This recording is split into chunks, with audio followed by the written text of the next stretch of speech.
안녕하세요. 저희조 김동윤, 임호연, 석지연은 2022년에 모비컴 학회에 발표된 모비뎁이라는 핸드폰 같은 엣지 디바이스의 듀얼 카메라를 위한 뎁스 에스티메이션 기법에 대해서 소개해드리겠습니다. 내용은 뎁스 에스티메이션의 간단한 소개 후 휴대폰에 일을 하는 데의 문제점을 얘기하고 이 모비뎁 논문에서 이를 어떻게 극복했는지를 얘기 드리겠습니다. 일단 이 나무 사진에서 왼쪽 나무와 오른쪽 나무 중 어떤 나무가 카메라에서 더 멀리 있는지 아시겠나요? 보통 사람들이면 왼쪽 나무가 오른쪽 나무보다 멀리 있다는 것을 알 겁니다. 하지만 컴퓨터는 두 개의 나무가 있는 거리 차이를 알 수가 없죠. depth estimation은 컴퓨터에게 이미지의 depth를 가르쳐주는 기술입니다. 즉 아까 있던 사진으로 말하자면 왼쪽 나무가 오른쪽 나무보다 카메라에서 멀리 있다는 것을 가르쳐주는 기술입니다. 이제 depth estimation의 응용 분야는 AR 그리고 2D 장면을 3D로 변환하는 용도, 자율주행, VR도 있고 많은 곳에 적용이 됩니다. 근데 이미 depth estimation을 하기 위한 기계나 AI 모델, 기술들은 이미 존재합니다. 하지만 이것들은 모바일 기기에서 돌리기에는 적합하지 않죠. depth 센서의 경우 $500, 즉 한화로 60만 원을 지불해야 되고 AI 모델의 경우 휴대폰에서 한 이미지를 처리하는데 80에서 550ms 시간이 걸립니다.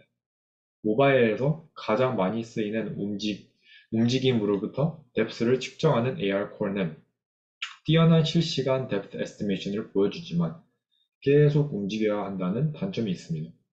계속 움직여도 이제 accuracy도 많이 떨어진다는 것을 볼 수가 있습니다. 결국 이미 있는 기술들은 모바일에서 실시간 depth estimation에 사용하기에는 적합하지 않습니다. depth estimation의 핵심적인 기술 중에 스테레오 비전이라는 기술이 존재합니다. 두 개의 이미지의 차이를 이용해서 depth를 측정하는 것이 인간의 두 개의 눈으로 사물을 관측하고 거리감을 판단하는 것과 매우 유사한 방법입니다.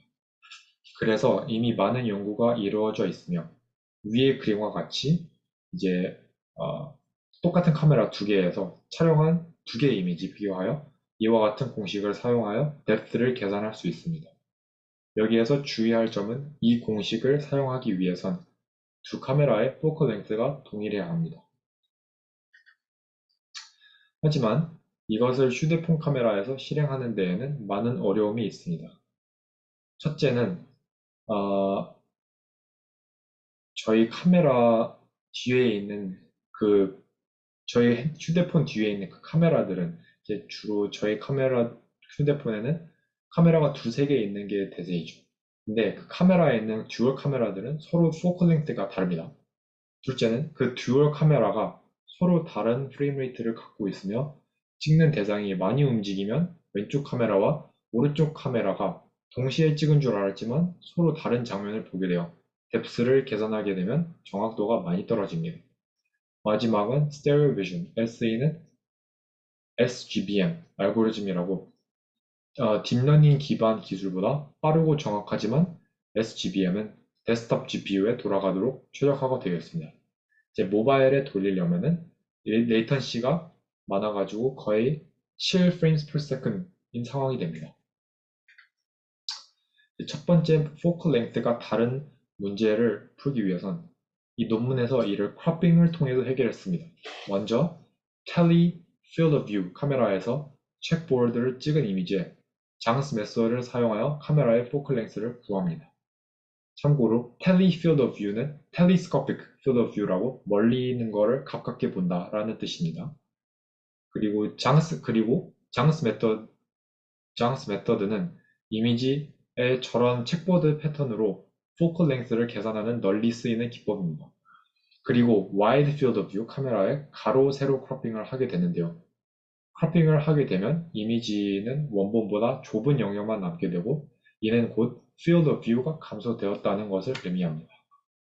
그림에서 보시는 것처럼 field of view와 focal length가 서로 반비례가 반비례 관계이기 때문에 wide field of view 카메라의 focal length를 길게 만드는 효과를 가져옵니다.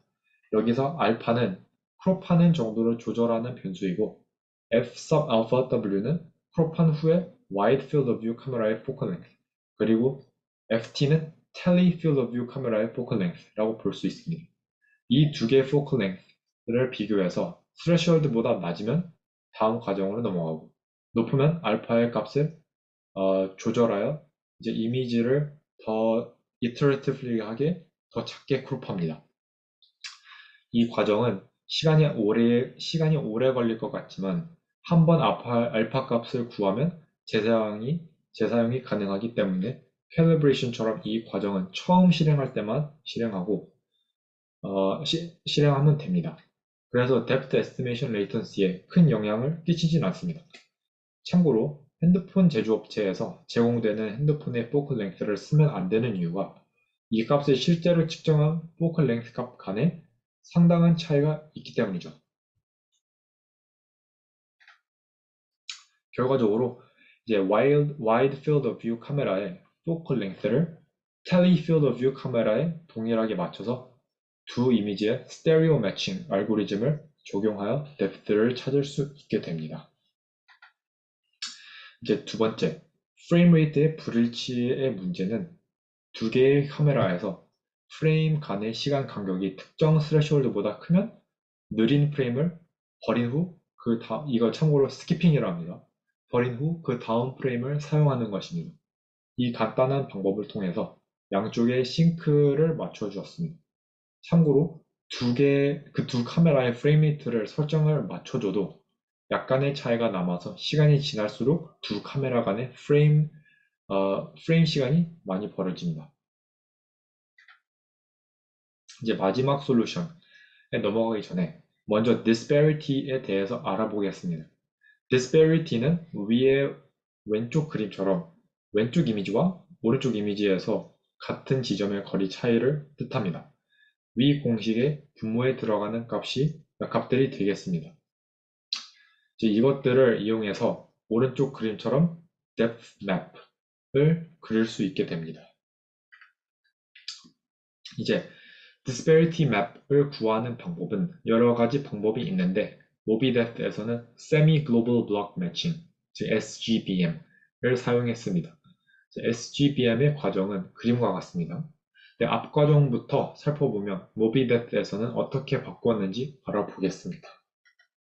일단 인풋으로 두 이미지 left and right 이미지가 들어오면은 둘의 각 픽셀마다 census transformation을 합니다. census이라는 뜻은 한국어로 조사한다는 뜻인데요. 각 픽셀이 주변 픽셀 값들의 정보를 담아주게 되는 과정입니다. 이렇게 어떻게 계산하냐면은 이렇게 중심이 되는 픽셀을 그 기준으로 해당 픽셀 값보다 크면 1, 작으면 0으로 바꾸는 과정입니다. 이것을 이미지의 각 픽셀마다 진행을 하게 되죠. 그러고 나서 왼쪽 이미지 각 픽셀마다 오른쪽 이미지의 픽셀의 주변마다 해밍 디스턴스를 구합니다.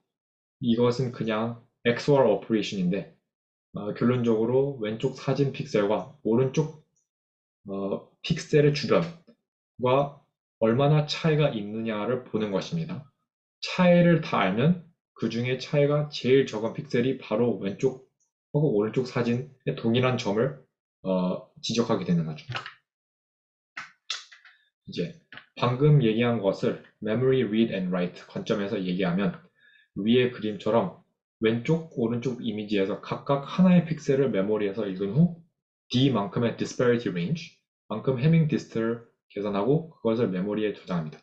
참고로 여기에선 disparity range이라는 것은 제가 왼쪽 이미지에서 한 픽셀을 오른쪽 이미지에서 어떤 픽셀의 주변을 비교하는데 그 주변 얼마나 길게 보겠냐가 disparity range입니다.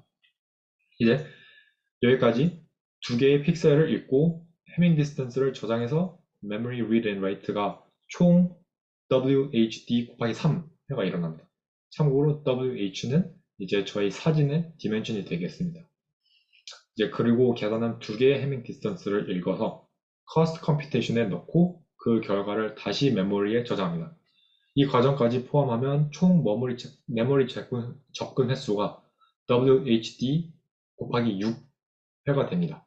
근데 모비뎁스는 메모리 접근 횟수를 줄이기 위해서 한 번 읽을 때 4개의 픽셀을 읽어서 해밍 디스턴스를 계산하고 바로 코스트를 계산하고 메모리에 적는 방식으로 바꾸었습니다. 이때 처음에 메모리에서 4개의 값을 읽고 마지막에 1개의 값만을 저장하므로 메모리에 접근하는 횟수가 WHD만큼 감소하게 되죠.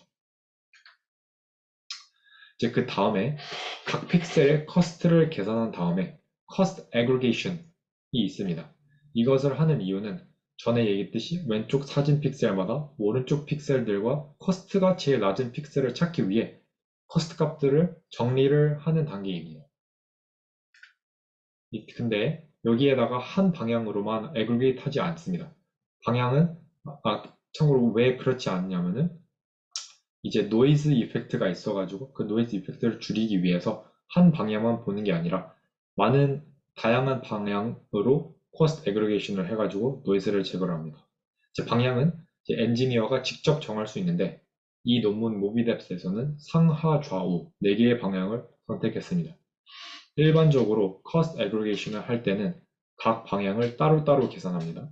그래서 전체 메모리 접근 횟수가 E 곱하기 HD, 그다음에 E 곱하기 WD 서로 더한 거가 됩니다. 이제 모비뎁스에서는 방향을 따로 계산하지 않고 좌우와 상하를 묶어서 계산했습니다.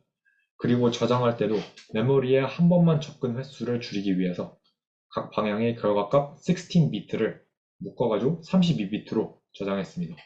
이렇게 해서 메모리 접근 횟수를 반으로 줄 수 있게 됩니다. 이제 커스트 애그리게이션에서는 커스트를 전부 모은 다음에 각 픽셀마다 최소값을 찾아야 합니다. 일반적으로 이 과정은 synchronization 이라고 하나의 픽셀에 대해서 D 개의 thread를 만들어서 진행합니다.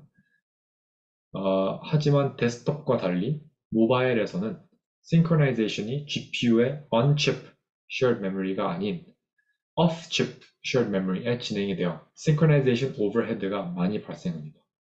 이제 이를 해결하기 위해서 저자들은 데이터를 vectorize를 시켜서 각 thread에 2의 n승계의 데이터를 올린 후에 계산하게 만들었습니다. 이제 이 방법을 통해서 D 나누기 2의 n승만큼의 메모리 리드 횟수를 감소시킴으로써 SGBM의 실행 시간을 단축시켰습니다.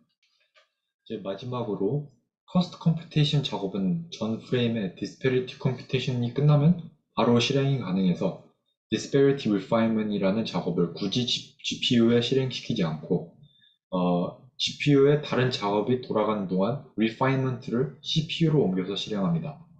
이렇게 하면은 SGBM이 전체적 레이턴시를 줄일 수 있게 되죠. 참고로 여기서 refinement이란 disparity map에서 depth를 연산하기 전에 갑자기 disparity 값이 튀는 피크들을 걸러내는 역할을 합니다.